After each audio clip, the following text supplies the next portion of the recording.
Okay, welcome everyone to tonight's webinar, Escalating Tensions and Defense Agreements. My name is Nina Pedersen. I'm the manager at Nei til atomvåpen, No to Nuclear Weapons in Norway. And tonight's event is hosted by us together with IPPNW Norway, Norske Leger mot Atomvåpen. We're very excited to welcome you all to this discussion on the Trilateral Defense Agreement between Australia, the UK and the US, AUKUS, and the US-Norway Supplementary Defense Cooperation Agreement. We've gathered an excellent panel of experts from near and far to discuss these two defense agreements and their wider consequences for regional and international security. I'll briefly introduce the panelists before our moderator, Eirik Vold, takes over. Firstly, we have Marianne Hansen, who gained her doctorate in international relations from Oxford University. She's written extensively on nuclear arms control, international security, and international law. She's also the vice chair of ICANN Australia. And she has a new book coming out shortly titled Challenging Nuclearism, a humanitarian framework to reshape the global nuclear order. Secondly, we have Peter Kusnik, who's a professor of history and director of the Nuclear Studies Institute at American University in Washington, DC.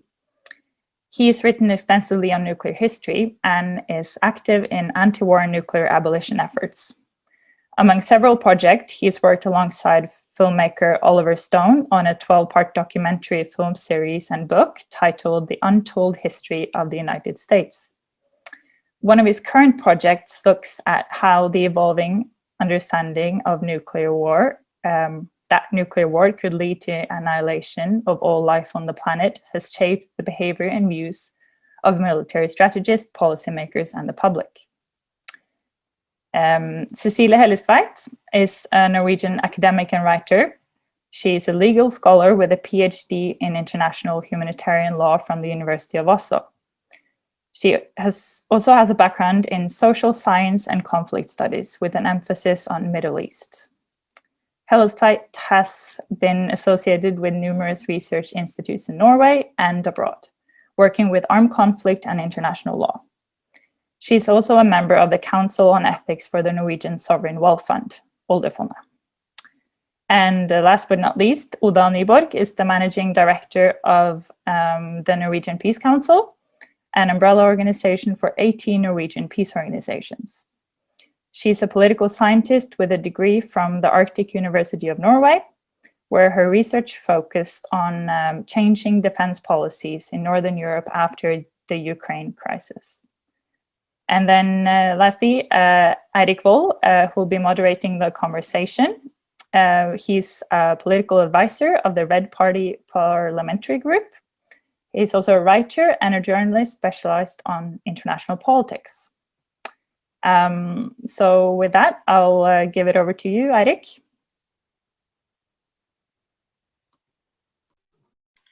Thanks a lot. It's really great to be here with all these amazing panelists. Just some initial practicalities. We're going to start off with a 5 minutes introduction from each of the panelists. It's going to be followed by a 30 minutes panel discussion in which you discuss and address each other's arguments freely. I might jump in with a question or two. And the idea is that each of you have the time to finish a train of thought, but keeping in mind that there's just half an hour that's shared between the four of you. So be as brief as possible. And then at the end, there's going to be a 15 minutes Q&A session. So public, please do send in your questions through the Q&A chat during the panel discussion. We're going to start with the introductions with Marianne, then we move on to Peter, Cecilia, and then Oda. So without further ado, please go ahead, Marianne. Tusen tack. Thank you very much for having me on this panel. I'm happy to talk about the recently announced AUKUS proposal.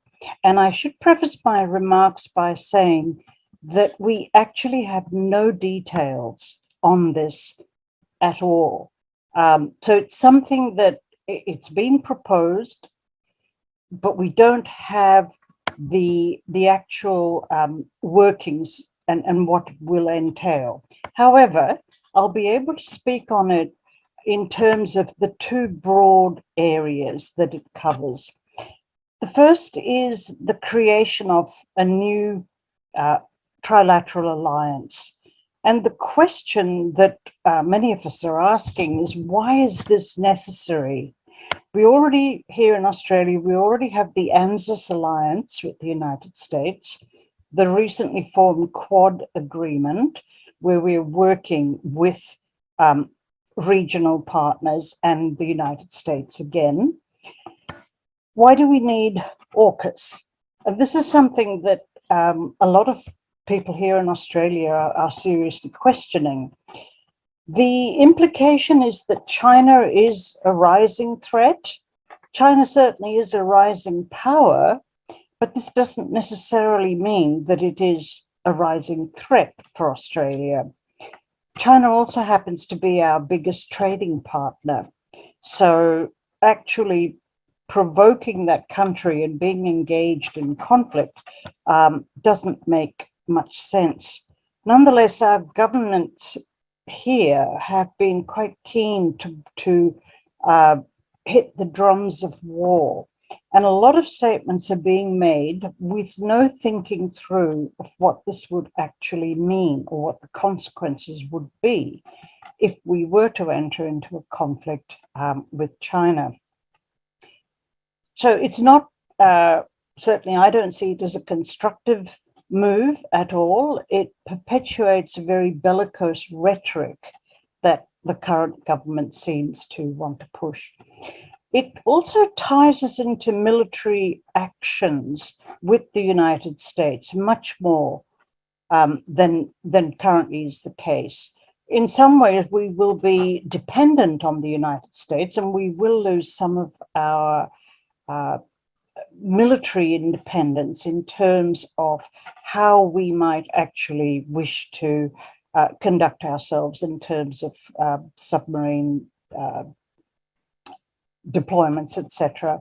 It will also mean more troop deployments in Australia, a greater level of exercises, joint exercises with the United States. And I guess one of the things to note here is that there seems to be in Australia less support for the ANZUS alliance than there was in the past. There are questions about whether, in fact, the US is a suitable ally. There is the prospect of a Republican leader, perhaps even another Trump or Trump-like person, taking the office of president in 2024, the internal divisions, the erratic politics there. And there is very much a view that the United States, while it is a declining power, it is still prone to rather foolhardy military behavior. We only have to look to Iraq and then the unfortunate failure in Afghanistan to see that. The other thing, of course, about the AUKUS deal, and I'd be happy to talk about this at great length in questions, is the nuclear component. Because what it does is it promises Australia the creation, the building of 8 nuclear-powered submarines. Now, there are implications here for the nuclear non-proliferation regime. Even though it is quite clear, and our government has made it clear that it doesn't want to acquire nuclear weapons, this is going to pose some challenges for the IAEA. The highly enriched uranium, which is likely to be used in the submarines, will pose some serious challenges to the non-proliferation regime.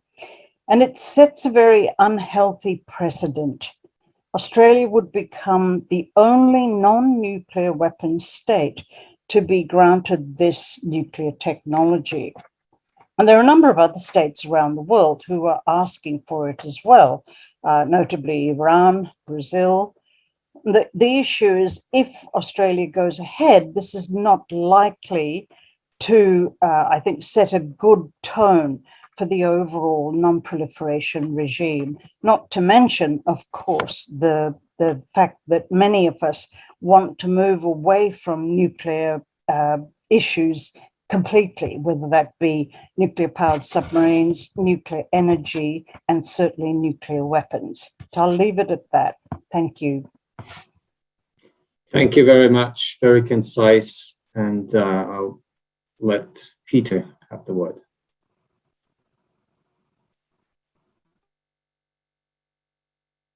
Yeah, I'm not usually so good at being concise, but I'll give it a try.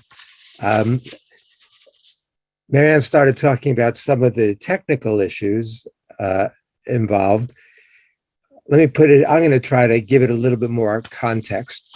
It's interesting that AUKUS has not been mentioned once in the New York Times since September 30th, at least that I've been able to find. The discussion in the United States has moved on to other issues related to the same broader problem, but with a different focus. When we look at the Biden administration, which has been pretty progressive on domestic policy in the US, its foreign policy has been frustratingly similar to the Trump administration's foreign policy in a lot of different areas. And that's partly because, much like the George W. Bush administration, the key personnel came from the Project for a New American Century. The personnel for the Biden foreign policy comes from the Center for a New American Security. And these are, there's actually 16 top officials in the Biden administration from the Center for a New American Security. And these are people like Kurt Campbell, who's the brains behind the Asia pivot, people like Jake Sullivan, the national security advisor, Nick Burns, incoming ambassador to China, Eli Ratner, says orient everything around war with China, Rush Doshi, blunt China at all costs. These are all the China hawks. And this was a strategy that the United States has been developing since certainly 2011, when Obama announced and Hillary Clinton wrote her article in Foreign Policy magazine titled America's Pacific Century and the Asia Pivot. So the pivot has been gaining momentum. The US did finally pull out of Afghanistan in part so it could focus much more on the Pacific. And so the announcement on September 15th of this nuclear submarine deal with Britain and Australia was quite shocking and negotiated in secrecy while the United States was not consulting its allies in Europe or elsewhere. Again, we look at the Biden administration. Biden came in with the idea that America's back. And he talks about American exceptionalism. And he talks about rebuilding America's alliances and the United States as a dominant hegemonic force again. We got a brief reminder, a sharp reminder on March 21st in Anchorage, how the Chinese thought about that. When Blinken and Sullivan met with the top Chinese foreign policy officials, and they announced that the United States could not speak to them from a position of strength anymore. The situation has gotten worse.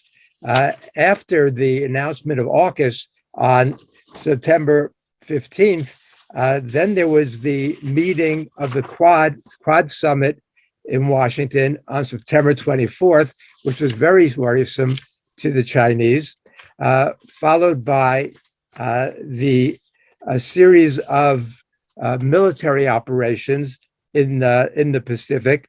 September 24th, the major operation, the weekend of October 2nd and 3rd. How did China respond to that? China sent 150 warplanes in Taiwan's air defense zone, which was very, very threatening, very ominous, and got people quite concerned. In the midst of that, the U.S. nuclear sub USS Connecticut was disabled, striking an underwater object in the South China Sea. again, intensifying the pressure. Then on October 7th, the Wall Street Journal reported that the United States had been sending military advisors to Taiwan, which had never been announced before that, to help them prepare for use of US supplied weapons. That same day, the CIA announced a new China mission center was going to be opened up.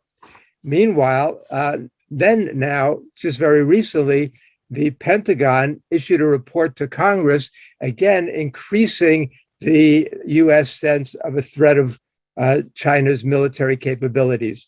This latest report says that China will likely have 700 nuclear weapons within 6 years and maybe up to 1,000 by 2030. Again, the United States is all talk about this new Cold War, this new China threat, an increasing China threat, and that the US has got to be prepared to deal with this. So in the midst of all this, the AUKUS announcement is, if anything, doubling down on this idea of a new Cold War, creating stronger military alliances, and doing so in a way that's quite reckless. With the US and the British nuclear subs use 93% enriched uranium, 93%. We're talking about weapons grade fuel. The French nuclear subs use 6% highly enriched uranium. So, and the deal though was for diesel powered subs, not for nuclear subs. So the fact that the United States is willing to risk proliferation, again, what if the United States were to, or what if China, or what if Russia was to offer similar technology to Iran or to Venezuela or other countries? This would be considered by the United States almost an act of war. So the US policy is quite dangerous right now, quite aggressive, quite reckless in the broad context of this new Cold War thinking with inside the Biden administration. I think that we're facing a very, very dangerous crisis right now that we'll be discussing much more later, how to begin thinking about this differently. But I think it's a very ominous moment right now, and quite reckless on the part of the United States to do this. Amazing. Thanks a lot, Peter. And I'm sure we're going to touch upon many of those issues that you talked about later in the discussion. Let's move on to CECILIE HELLESTVEIT. Thank you very much. I will also try to be as brief as I can. There are already a couple of things that I would like to comment on in the next session. Now, let me first say a couple of words about the context of the Norwegian-US agreement. Now, just wanting to go back a couple of years to the US 2018 National Defense Strategy, which was the first national defense strategy for quite some years. Now, it was called Sharpening the American Military's Competitive Edge, and the emphasis was great power competition with revisionist powers, China and Russia, and moving away from the focus on terrorism. Now, the idea, the US idea is that a period of strategic atrophy has eroded US competitive military advantage, and in every domain of warfare, air, land, sea, space, and cyberspace, is now contested by revisionist powers and rogue regimes that seek to counter US superiority. And then the mission of the Department of Defense is to provide combat credible military forces to deter war and win if deterrence fails. And the way to do so is then to restore warfighting readiness by fielding a more lethal force. Now, in this 2018 National Defense Strategy, there were 3 measures, and the second of this measure was to strengthening alliances as we attract new partners. So this was already kind of announced in 2018. And after the Biden administration came in January of this year, there was an interim national security strategic guidance put out in March. And although this had a slightly broader concept of security, it also continued with the same emphasis to revitalize America's unmatched network of alliances and partnerships around the world, and to modernize the US alliances. So I think that both the AUKUS trilateral defense agreement from September of this year, but the Norwegian Supplementary Defense Cooperation Agreement from April, the SDCA, also needs to be seen kind of in this picture, in this greater picture. As Peter was saying, it's a part of the pivot to Asia, where AFRICOM and EUROCOM is being kind of combined together, and the Norwegian-US cooperation agreement in the north is a part of kind of strengthening the hold in the north, which is a strategic northern coastline. It's a strategic periphery with respect to this pivot to Africa. No, to Asia, sorry. Now, what is it, this Norwegian-US agreement? Now, unlike the AUKUS, we have quite a lot of information because it has been published in its details. So it is a supplementary defense cooperation agreement.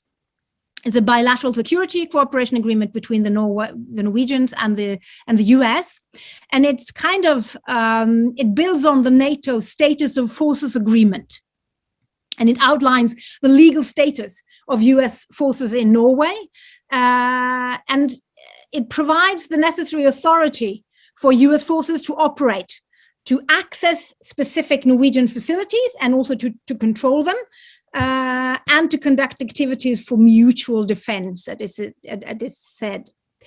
Now, the objective of the agreement is to develop opportunities for US forces to train and exercise in Norway, to improve interoperability with Norwegian forces and with other allies, and to basically reduce the administrative and bureaucratic burden for these planned activities that may take place. Now, of course, these are issues of peaceful cooperation in a situation of absence of armed conflict between the NATO allies and external actors.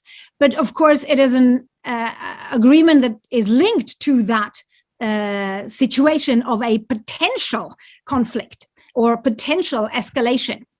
And I think that we need to see it also in that respect.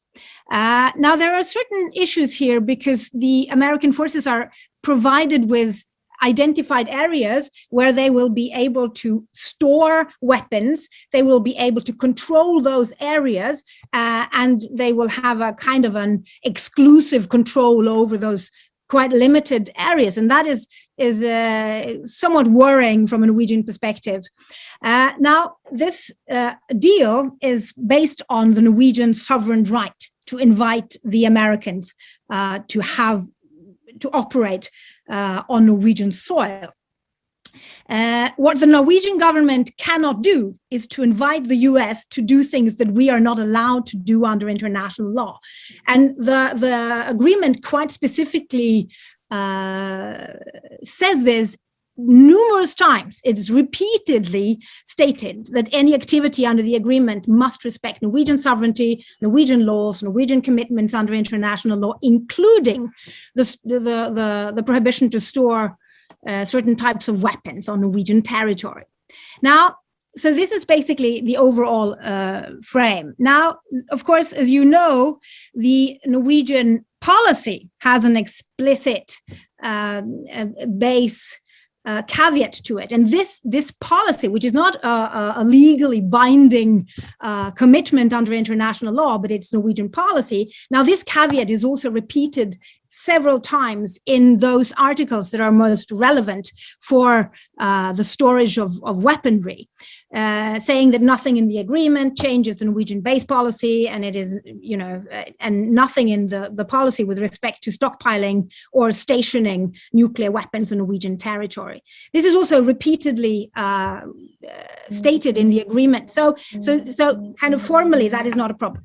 There are, however, three elements that I would just very, very briefly touch upon. And one is the issue of the exclusive right to certain limited areas that are given to the American forces. Now, and this includes a right to restore weapons. And there is a duty on the Americans to inform the type of weapons that they are storing, but this is based on trust, because the Norwegians do not have a right to control this. And the US forces, they have exclusive rights, so they can control access. So basically, there is no monitoring mechanism for this right to restore weapons, and it's based on trust, and there is a duty of consultation in case the Americans changes their policy. So this is largely a kind of a US sovereign right to choose. Now, of course, the Norwegian army is given the duty to protect the US forces and the stored material on Norwegian soil. Now, this means that the US cannot undertake autonomous military operations on Norwegian soil.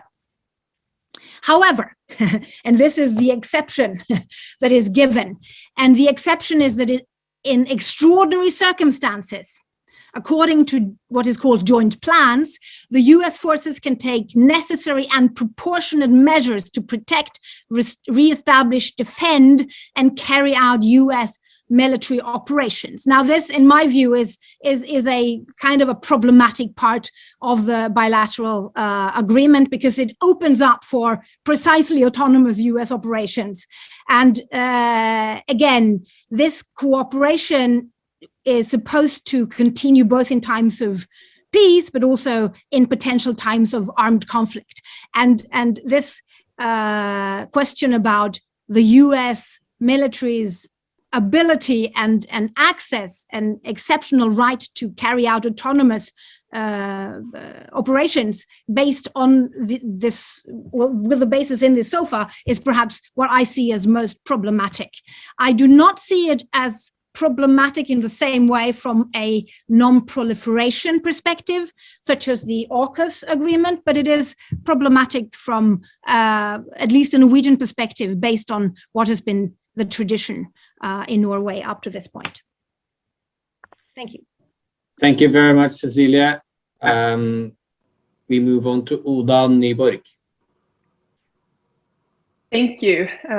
Thank you so much for having me. And Cecilia, nicely done summarizing a very technical agreement, I think. So I wanted to point out, it cannot be stated enough that this agreement breaks with established norms and practices in Norway, called the base policies of politics, and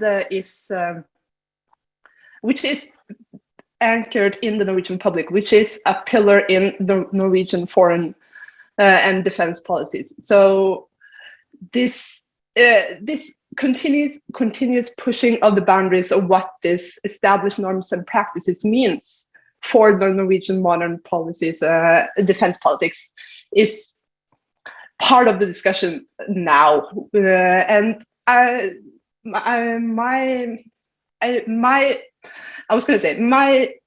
introduction to this conversation, I wanted that to be how this agreement was introduced to the Norwegian public, because we have these established norms in our defense policies, and it is important to talk about what the changes means and what increased military American military presence means, because this balance between our neighbor Russia, which is I think it's 40 miles in northern Norway, close to the biggest Russian nuclear base. So we have this balance of being a neighbor to Russia and being a NATO ally, which has been a central part of this balancing act. And the changes happening now, this wanted politics from our foreign government, which we had an election this fall, and our new government has been that we want to attach ourselves closer to NATO. We have been inviting NATO to Norway for several years now, with a big military exercise in the fall of 2019. But I wanted to talk about how this was, the SDCA was introduced to the Norwegian public. I'm sorry, you guys have talked about so many interesting things. I have so many thoughts, but so this agreement was introduced in the fall of 2020, and then it was introduced to us through American newspapers, and it was introduced as a pretty significant increase in Allied and Norwegian military exercises on the backs of increased military and Norwegian military exercises close to the Russian border. And yes, there have been like several years now, there has been a continuous push of this, what it means for Norway to be a neighbor to Russia and be a NATO ally. So let me see my notes. And the justification for why Norway should go into this agreement has been changing after the fact. So now we are told that this agreement is a formalization and a modernization of the established fact. This is how it is. We have American forces already here. It won't break with the established norms and base policies, but it very obviously does. Do not call it a base, but it is a base. And we are told that it's a modernization. And what does that mean for the changes happening? We are told it's an increase. This is happening within an increased frame of increased tensions, and we are not having these discussions publicly, so it is not anchored in the Norwegian public as it should be, and it does mean a pretty drastic change in our policies, and it has not been truthful how this has been presented to the Norwegian public, and it is a very serious problem. So I think maybe I'm going to save like my detailed notes to the chat and get back to you. But that is like my main points, I think.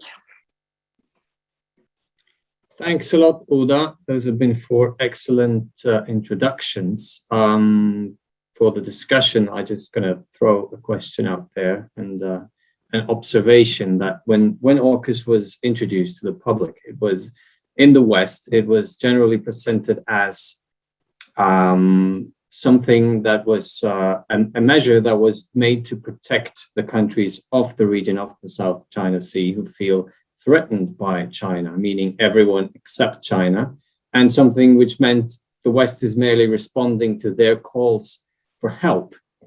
Then I was recently made aware that both Indonesia and Malaysia, that are major players in that region, have issued pretty skeptical statements about the consequences of this. And it came to me as kind of deja vu from the Libya war, in which everyone was made to believe that this was a war supported by the whole international community and that everyone in the region was begging for NATO to come and topple the Libyan government through war. But then afterwards, it turned out that the African Union and its 50-odd members, everyone was absolutely against this.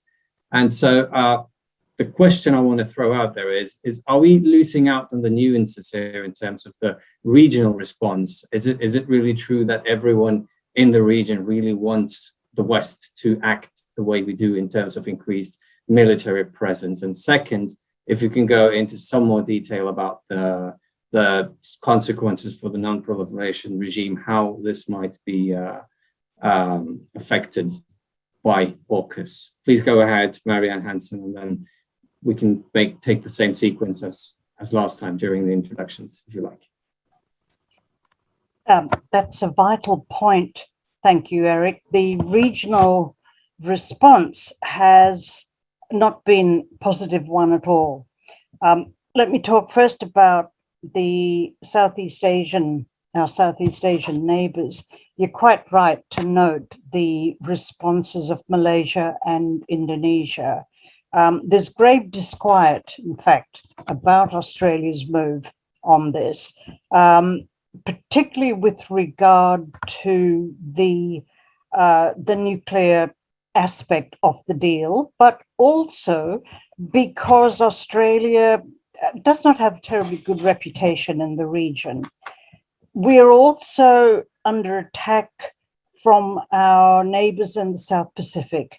And one thing that people really need to understand is that the issue of nuclear weapons, nuclear power, nuclear testing is a very, very sore point in the South Pacific, and with justification, given the dreadful effects of nuclear testing there. The South Pacific Nuclear Weapons Free Zone is an important one. The Southeast Asian Nuclear Weapons Free Zone is also important, and none of the P5 nuclear weapons states have ratified the protocols of that particular agreement. So you're quite right to say that this is not something that is universally welcomed at all. There may be one or two states who are more inclined, I guess, to keep China at arm's length, but even they have been relatively quiet on this. And the feeling we get is one very much of Australia has retreated to the Anglosphere, that we rely to a ridiculous extent on military responses, that we are not, even though we claim to be within the region and part of the region, ultimately we're not. And we will rubbish the region and go back to our old allies, even though those allies, the history of those allies has not been particularly heartening, shall we say.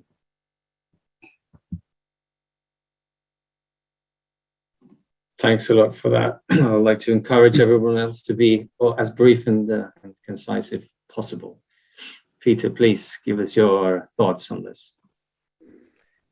There is a lot of skepticism in the region about this deal. It seems to everybody to be a hardening of the lines. As Marianne was saying, an over-militarization of the situation that's quite problematic. All these countries have closer economic ties to China than they do to the United States. They all have more trade with China than the United States now. That's why when people try to put this in this new Cold War framework, it's a little more complicated than it was with the Soviet Union during the old Cold War, where there were little, if any, economic ties between the two blocs. This is a much more complex situation. One of the other things that's problematic about this AUKUS deal is you've got three white Anglo countries, basically. It's being seen in some quarters as a racist kind of intervention into the region. There was no attempt to really include other countries. In fact, the way it was done was to not allow anybody to even know that these negotiations were going on. It was part of why the French reacted so strongly, talking about being stabbed in the back, talking about deceit and betrayal. But not only the French, because while the United States is building up certain alliances in the Pacific, military alliances really, between that and the Quad, they're also hurting alliances in Europe. The Europeans did not react well to this. And it wasn't just France, it was also Germany, it was also the EU. Nobody was being informed about this. And Oda was talking about the importance of NATO. Well, NATO is going to be meeting early next year. And there's a lot of pressure for NATO to really expand more seriously to the Pacific and to focus more on China. There's going to be a lot of resistance. That kind of policy could only work with the support of France and Germany. And by this kind of diplomacy that the United States is conducting, if anything, it's been alienating as many allies as it's been attracting with this kind of approach. So I see it as, it comes right after the US poorly managed withdrawal from Afghanistan. So people were already doubting the United States' competence. But in terms of the broader vision, people are seeing, or a lot of people at least are seeing this as an over-militarization, as, again, heightening the tensions rather than reducing them. And the tensions around Taiwan are already so serious. So we'll get into that discussion more because it's very relevant to the military situation on Taiwan. Is very relevant to all the other things we're talking about.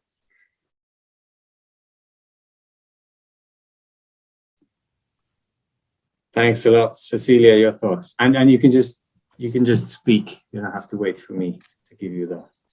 Okay, thank you very much. Now, I think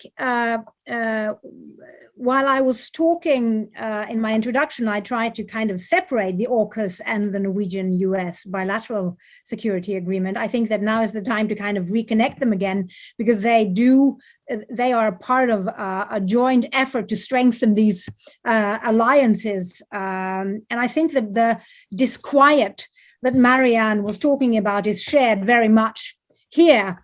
In part because I think the impression is that the new alliances are too provocative. They are kind of creating, or they risk creating some of the dangers that they use as their legitimacy. So basically a rising China, a threat from China and a threat from Russia. And the way that the Norwegian public has received this deal is also by saying that this is too provocative. This can actually cause a more danger than what it is actually serving our security. So there is this disquiet about what these deals are actually provoking in the other end. And then coming back to Peter's point, it is reckless. Because the non-proliferation regime, particularly when it comes to preventing proliferation to new actors, is perhaps the area where the Chinese and the Americans and the Russians and the French and the UK have an interest in common. So when they go into this type of recklessness, that can have a lot of uncontrollable effect, precisely because so many other mid powers or middle powers in the world are precisely looking for that type of submarine capacity. So, and this is also where I think the AUKUS and the Norwegian agreement kind of links together, because this recklessness in the Pacific is also having an effect on how we read the Norwegian agreement with the US, because it does expand the bases of the US in Norway. And I think that the third point by Oda is also quite important in this respect. It is under-communicated to the Norwegian public how this changes the US presence and what it does bring of advantages, but also what it brings of dangers. So I think that there is also this kind of feeling in the public that there is something here that we are not being told, and that is always very, very unfortunate in these situations. Oda, please go ahead, share your thoughts with us. I think that was pretty nicely summarized. I think the Norwegian Peace Council can see that when we are following the very few debates that have been around this, at least political debates, that there are the same arguments being used over and over again. So you have this, it is a valid point that Russia is building up their nuclear presence in the Kola Peninsula, but how does that justify changing the policies that have served Norwegian security quite well for several years? So how this justifies changing, because the United States is also massively modernizing and investing in their military. So this is not communicated in a good way, and it is. It is. We think it is a quite serious problem, because it erodes the trust it erodes the trust to the Norwegian government, and it is essential if predictability is essential within these political areas, then being caught in so many weak arguments for this agreement, it's quite, eyebrow raising.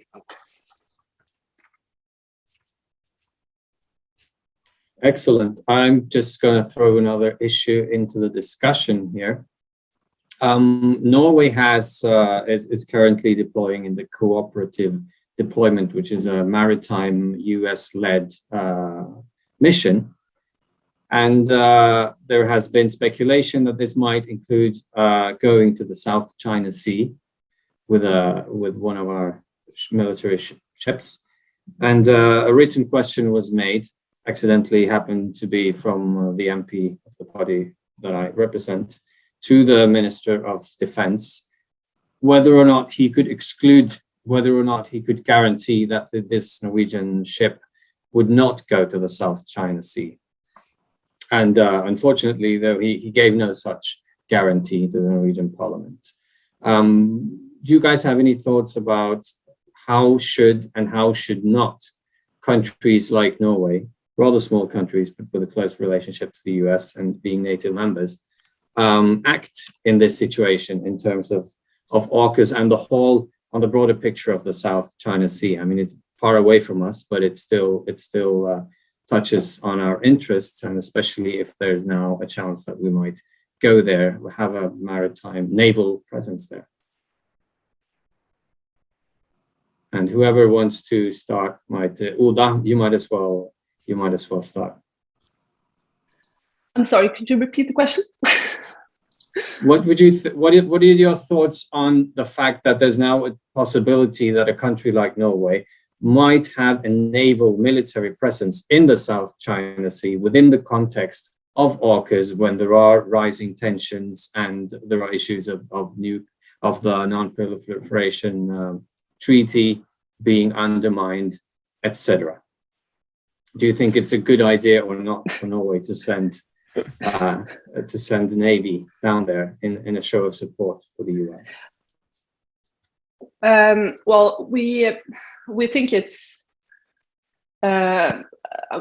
another point against the fact that we are not having these discussions publicly about what it means to, for example, be a close ally to the United States within these escalating tensions, within the pivot to Asia, within these changes, with great investment in the military of our allies.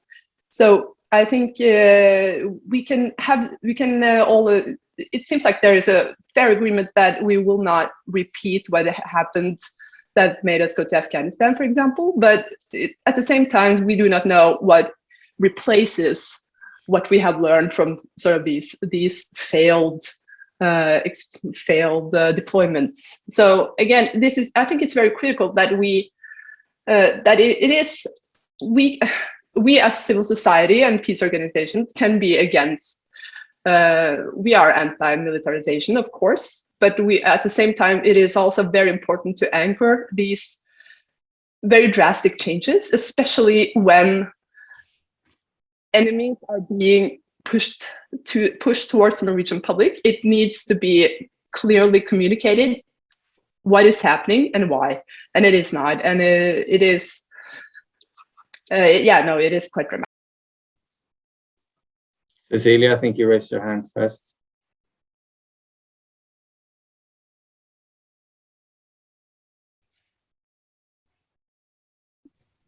Yes, thank you.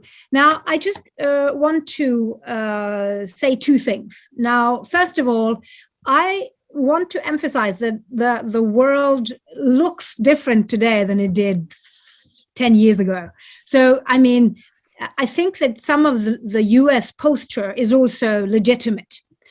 The question, of course, is how should it be carried through, and what are prudent ways of meeting this new challenge? Because the challenge, in my view, is real, because the world is moving from a situation where you have had one superpower into a situation where there are numerous major powers. I do not think that there is a repetition of the Cold War, because that was an entirely different situation. Unfortunately, this is not a Cold War. I think that would have been a more secure world in certain aspects. But it is becoming quite unpredictable, because there are numerous centers and shifting alliances.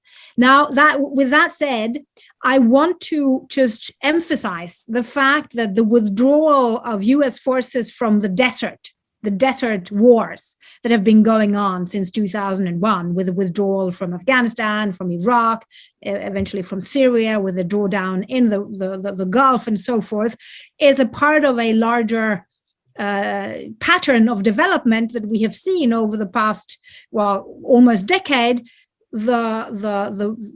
The military powers are moving towards the sea. There is a maritime race, so to speak. And what distinguishes land forces from the sea forces is that they can move freely around in the open seas. Now, it's a very different situation from the land situation. And we also need to take this into account. It's much more fluid, both in a literal and in a kind of more, let's say,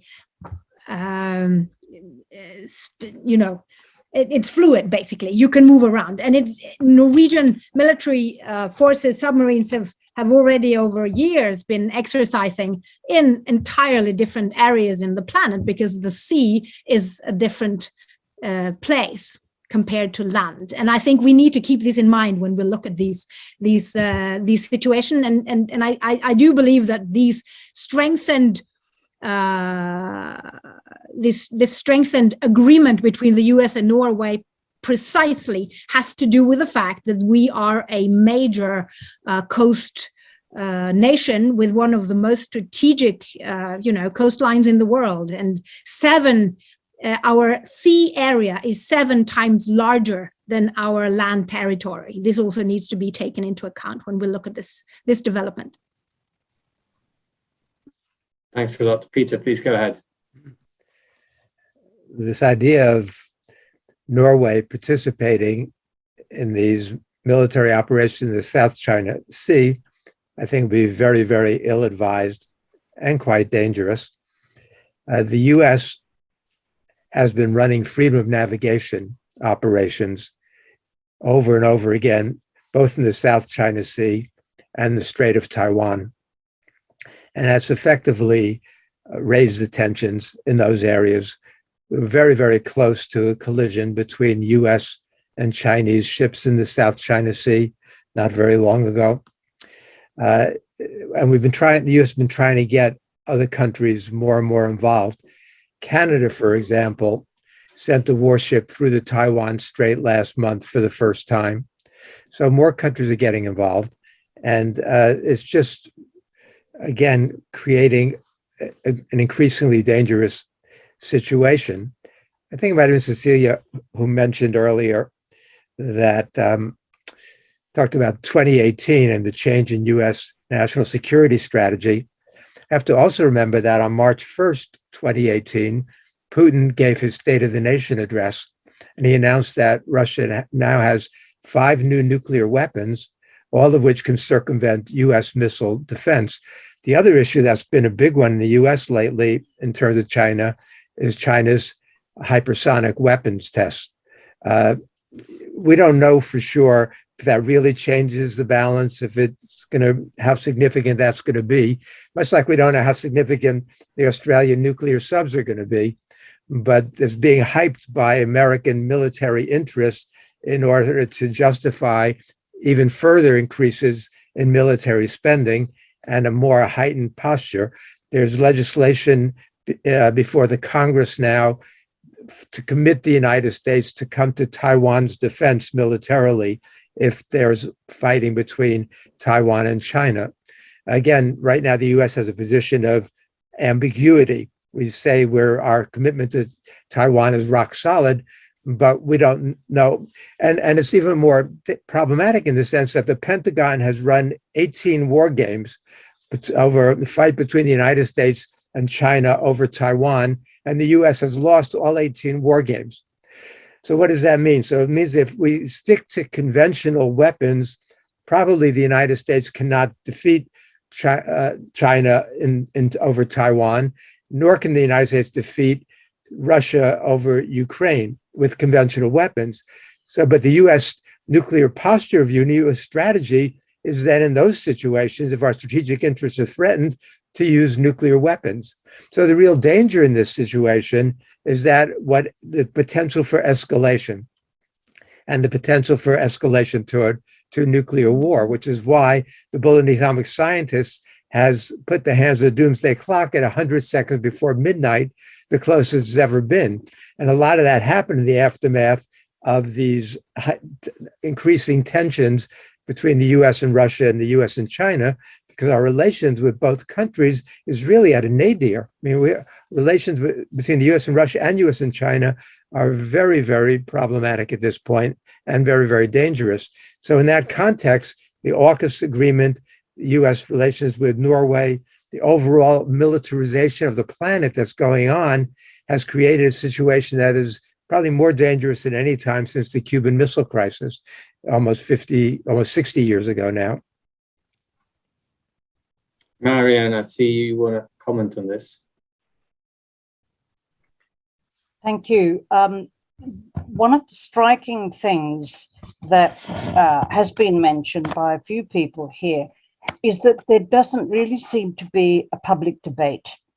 There doesn't even seem to be a lot of public awareness about these issues. And this is certainly the case in Australia.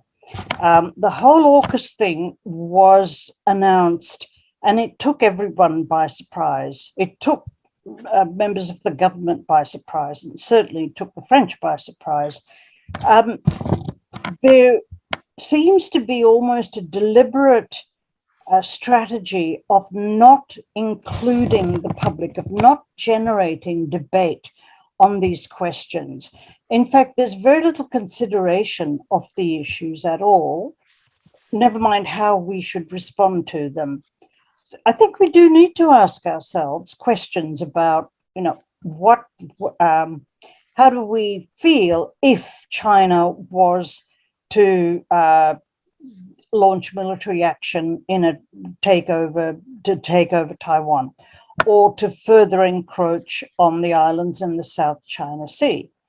So we ask ourselves those questions, and then we think, well, what are the options that are open to us? And we have to be realistic about those options.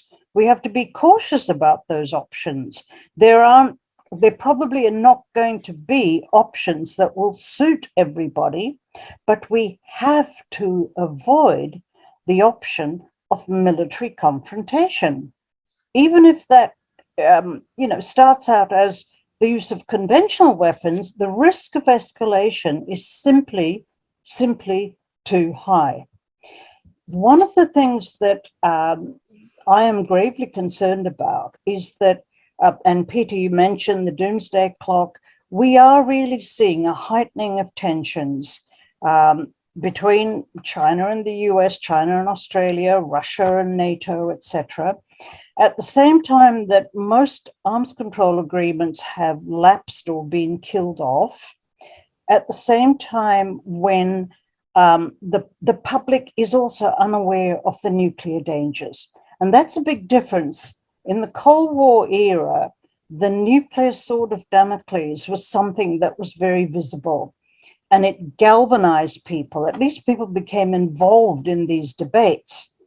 But this, the fact that we now have what some might call a new Cold War, but at a more diffuse level, and the absence of public information, public debate, possibly public interest, certainly public knowledge about the nuclear dangers, to me is a little bit of an issue. Well, I think it's a serious problem. Having said all that about the fact that really these things are not open to debate, it would seem, they're foregone conclusions that our politicians engage in, certainly here in Australia. The context, I think, is also really worrying. We've got a review conference of the NPT treaty coming up very soon. We've got hostility shown by the P5 nuclear weapon states towards the Treaty on the Prohibition of Nuclear Weapons.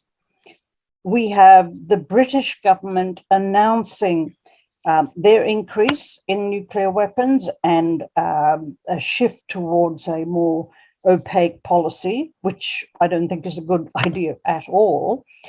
And then the AUKUS announcement, which, as I say, does, I think, deal a blow to the nuclear non-proliferation regime and opens up possibilities for exploitation. All of the, these things are happening at a time when really we should be reining in these options. We should be sitting down and putting far more emphasis on dialogue and diplomacy rather than upping the ante, developing new nuclear weapons and making the kinds of threats that we're doing. To me, it just seems absurd. And unlike the Cold War proper, we don't have the public engaged in this issue sufficiently.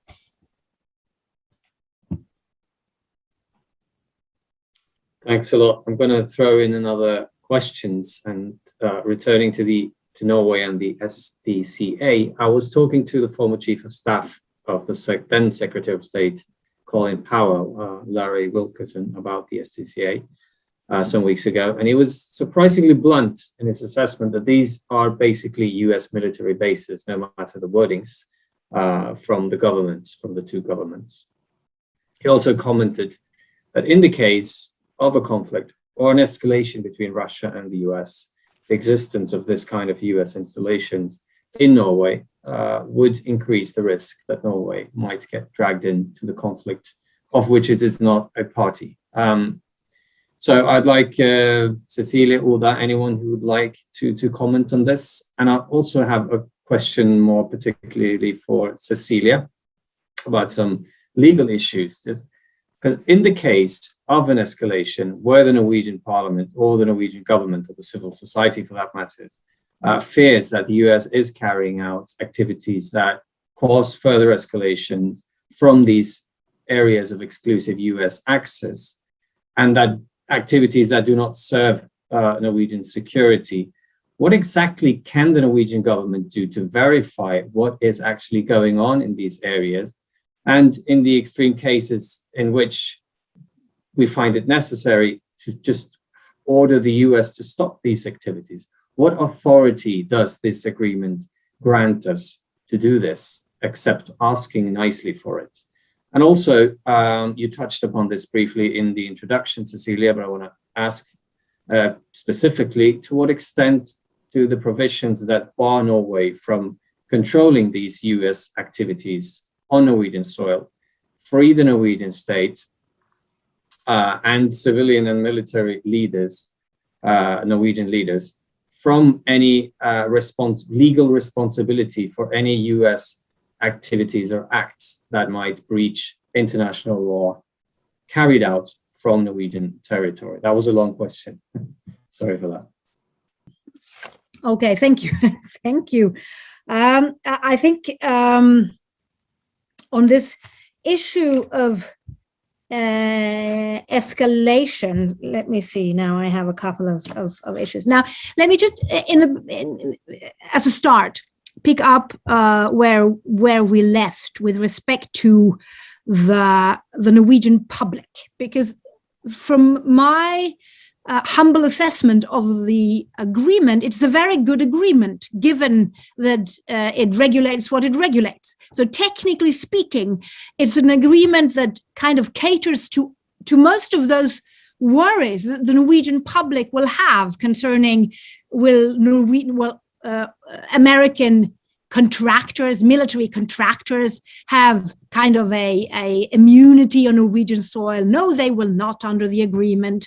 All of these minor issues, mainly technical issues. If a US soldier commits a crime, will he be subject to Norwegian law and Norwegian criminal justice, well, yes, he would in most cases, although the US have primary jurisdiction. So all of these kind of nitty-gritty questions that would concern the Norwegian audience are taken very, very well care of. The problem, of course, is the bigger picture doesn't really come up for discussion. And the bigger picture is precisely the what the deal says about the potential for a US military operation in a conflict with a foreign state in which Norway is not implicated. It is quite clear in the agreement that in that case, the US will have sovereign rights to protect its bases in Norway against potential attacks from,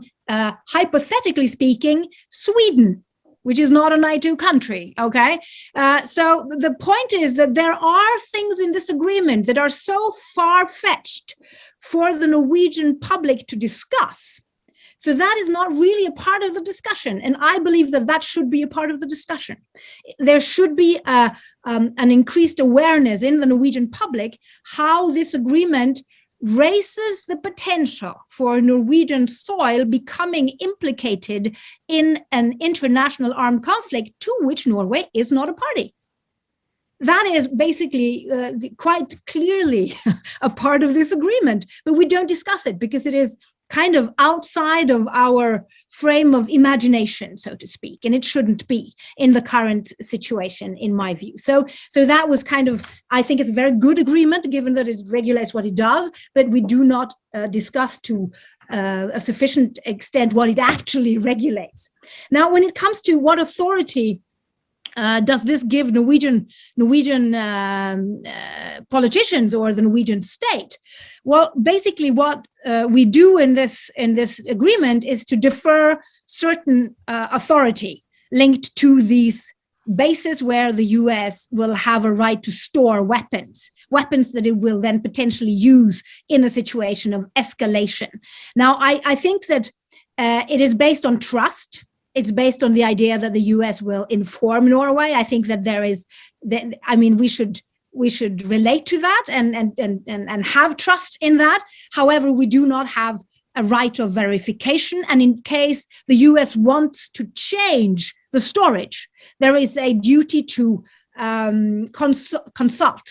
But a duty to consult is not a duty, well, it's not a right to veto, it's not a right to decide, it's merely a right to be taken in on an advice. And I believe that given the current size of the Norwegian armed forces, I think that in a situation of an escalation, Norway will never be very strict in approaching the Americans in that review. I don't think that we are in a position to demand very much. And this is, of course, this is basically what happens when you are small and the big boys are having a fight or potentially having a fight. That is not when you can move forward. So I think this is also why we need to discuss these issues now and not when the temperature is heating up.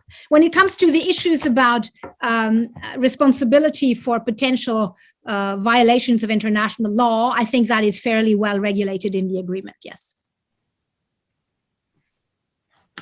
Thanks a lot for this. And now we are going to include the public. They have sent several interesting questions, and we only have maximum 20 minutes left. So I'm just going to, anyone who wants to answer the question, put your hand up and please be quite brief, and then everyone else can also comment on the questions. There are lots of questions. We're not going to have time to discuss everyone, but let's start with number one from Ulf Jørgensen, particularly to Peter. Does the AUKUS agreement challenge international American norms and or existing laws related to nuclear proliferation? And can the agreement be blocked by the US Congress, or is everybody so focused on China that it will slip through without any questions? Please go ahead, Peter. Well, the problem is we've got bipartisan support for hawkish policies toward China. It's not only the Republicans who are united in this kind of approach, and we're very happy to see Trump's outwardly hostile policy toward China, but many conservative Democrats are also on board with a hardline policy toward China. So in terms of the legalities of this, it certainly challenges the non-proliferation regime. The United States did a similar kind of thing when it extended its nuclear deal with India in the aftermath of India's nuclear test. The United States has had a policy where if you're on our side, it's okay for you to effectively have nuclear weapons.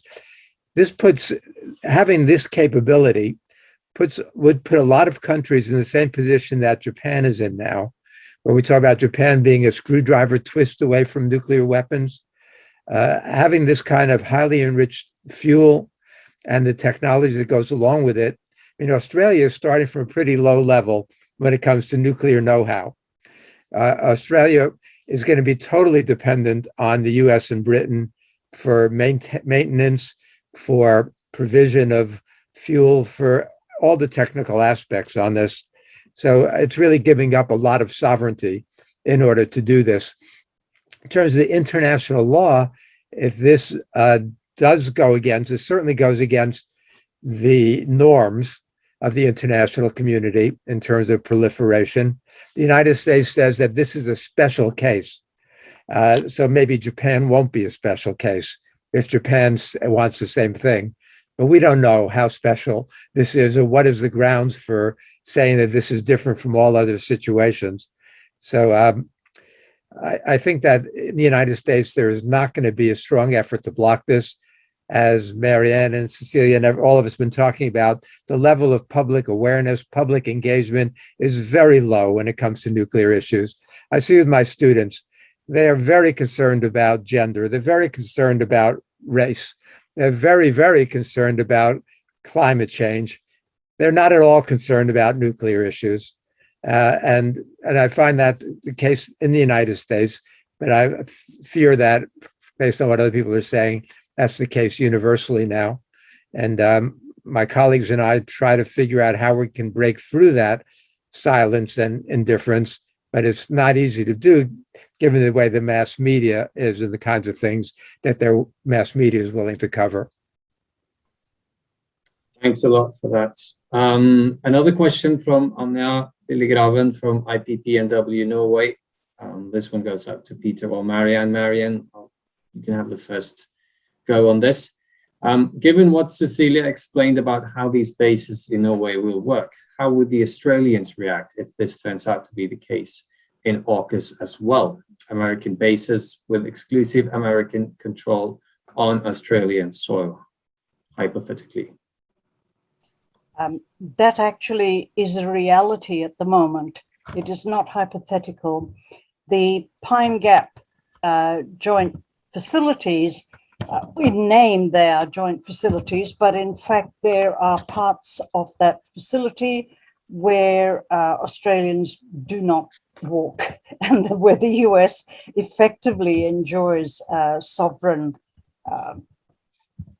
freedom to do what it does without Australia being necessarily privy to what is happening.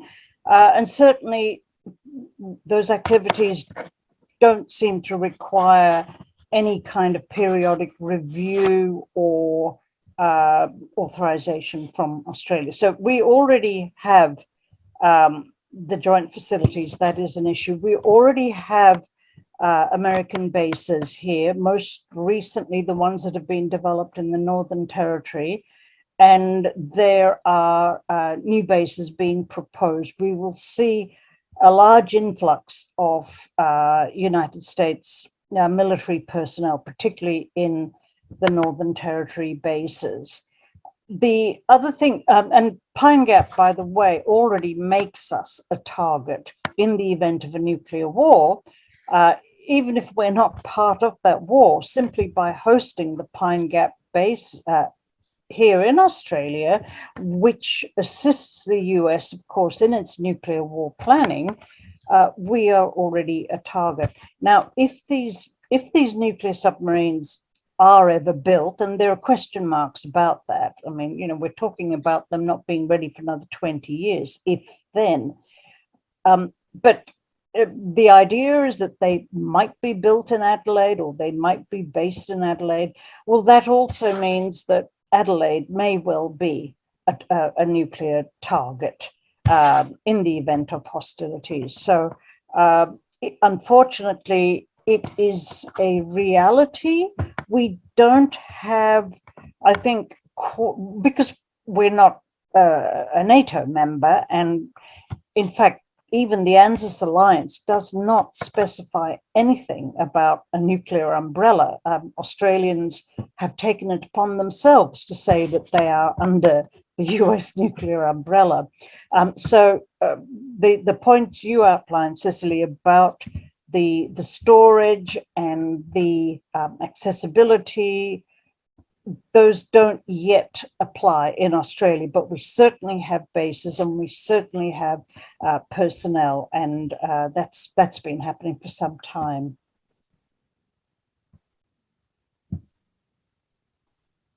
Thank you. Let's move on to the next question, which expands the time frame a bit. This one comes from Pavels Mustafins, and pardon my terrible pronunciation. He wants to know that, well, Russia has proposed to become a NATO member some 20 years ago, and NATO and the US declined that proposal. Could such inclusion have facilitated peace and stability? Well, I think this is a good one for you to reflect upon, and everyone else is welcome as well. I see you raised your hand, Marianne.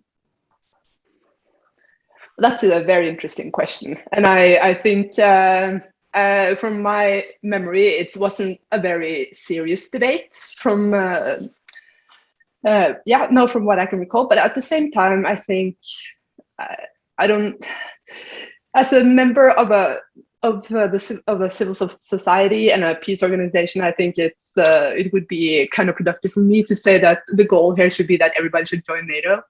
So I don't think that would be the best solution then, and I don't think it is a good solution now, but it's a good question, no doubt, because it was for many of the Soviet Union's closest allies, it was the only real option after leaving Soviet Union. So I do not think I don't think it would be the right thing to do now, no, but that's an interesting question.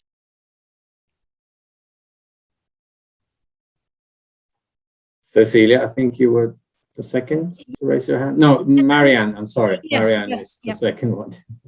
Then CECILIE and then Peter. Please go ahead. CECILIE, I'm happy for you to go first. No, all right. I'll speak.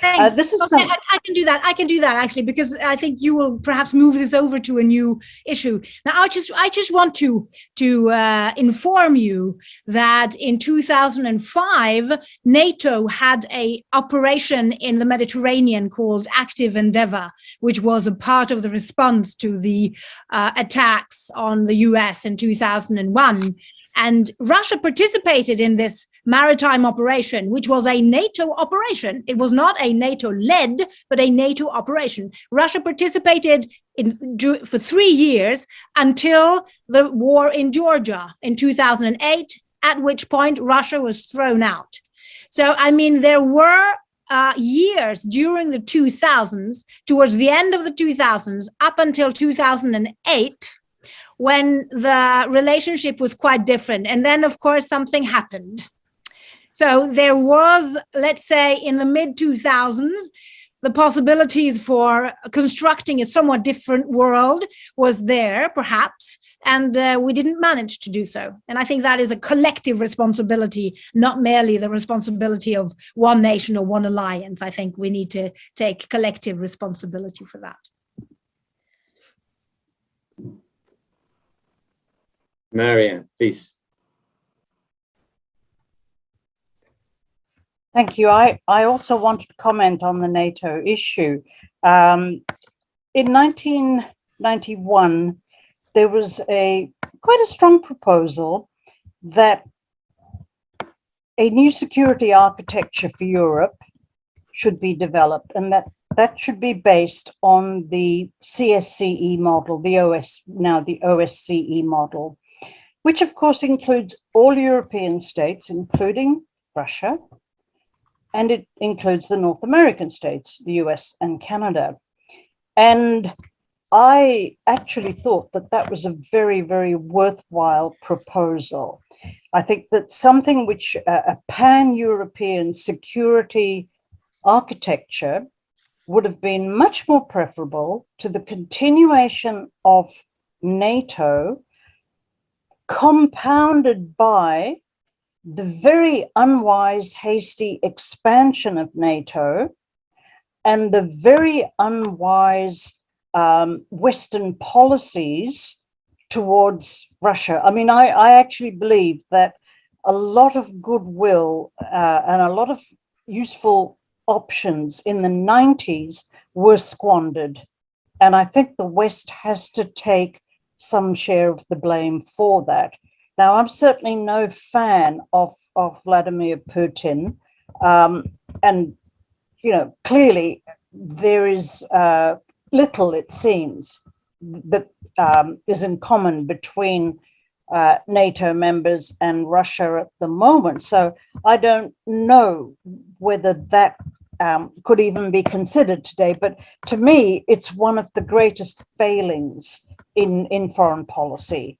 The fact that there was a sort of triumphalist view of the US winning the Cold War, to the point where Russia was pretty much sort of, you know, kept at arm's length, and then had their noses rubbed in it by NATO expansion on a number of occasions. So I do feel quite strongly about that, and I wish that the OSCE model had been considered instead. Thanks a lot. Please go ahead, Peter. Yeah, we all see some similar historical lessons to draw from this. And I go back a year before Marianne. I go back to 1990, when Gorbachev allowed the unification of Germany, and was promised by George H.W. Bush and by the Germans and others that NATO would not expand 1 inch or 1 thumb's width to the east if he allowed that unification. As soon as that happened, NATO was already planning that expansion. We didn't begin to actually implement it until 1998, but I think that's at the heart of the tensions that still the way the Russians see the world. A lot of that traces back to what happened with NATO expansion. And then in 2008, when the United States and George W. Bush started talking about expanding NATO to Ukraine and Georgia, that's when we really passed Russia's red line. William Burns was then, now the head of the CIA, was the US ambassador to Russia. He wrote back a secret memo to the White House titled "Niet means Niet." Don't cross Russia's red lines. When the United States reached out and really seriously proposed expansion, and including Ukraine and Georgia, I think that's when we see the beginnings of what happened now with Ukraine and Crimea, and there's other tensions in Georgia, and so I think that the lessons are very important. What I want to do, I'd like to see, is what Kennedy and Khrushchev were pushing for back in '63, and that's the elimination of all military blocs. I don't want to see others joining, Russia joining NATO. I want to see NATO eliminated. I think it's outlived its purpose, but it's going to try to find a new purpose now in uniting and expanding to Asia and uniting against China. Thanks a lot. We're about to wrap up here, but I'm going to give a chance to this last question, which is actually a yes and no question. And because of the time constraints, we'll have to stick to yes and no answers from all 4 of you. This one is from Geir Hem. NATO stated this summer that NATO's nuclear deterrent also depends on US nuclear weapons being forward deployed in Europe and the capabilities and infrastructure provided by allies concerned. National contributions from dual compatible, which means adapted for nuclear weapons, aircrafts to NATO's nuclear deterrence mission remain central to this effort. Here comes the question. Is there reason to fear consequences in such a perspective? Please go ahead with a yes and or no from each one of you, and then we're going to have to wrap up. Might as well start with you, Peter. Yes. Cecilia? Yes. Marianne? I'm not sure that I actually understand what the question means. If it is suggesting that conspiring to support nuclear deterrence is what's at stake, then I would say that certainly that is something that should be avoided. Thank you. Uda? Yes. That was very concise from all of you. Thanks a lot. And big thank you to all the amazing panelists for your contributions. And also, of course, to the organizers, Nej till atomvapen, No to Nuclear Arms, and to IPPNW Norway. I think the organizer wants to have, a final word before we end the session. Nina, please go ahead. Yeah, can you hear me? Thanks so much, everyone. This was incredibly interesting. Thank you for sharing all your perspectives. I think we're really appreciative of having this opportunity to kind of bridge two big and important issues and see some similarities and differences, and perhaps ways that we can move forward in our trying to remain kind of stable in our respective regions. Thank you especially also to Marianne, who's waken up in the middle of the night from Australia, and to Peter all the way in America, and Uda and Cecilia as well, and to you, Eirik, for a very well moderated debate. I also just wanted to mention for the Norwegian speakers that IPPNW have had 3 previous webinars focusing on the US nuclear submarines that have been coming to Norway lately. So those are to be found on legermotatomvapen.no for people who are interested. Thank you so much. And also, obviously, thank you for everyone who tuned in tonight and for all your great questions. Thank you.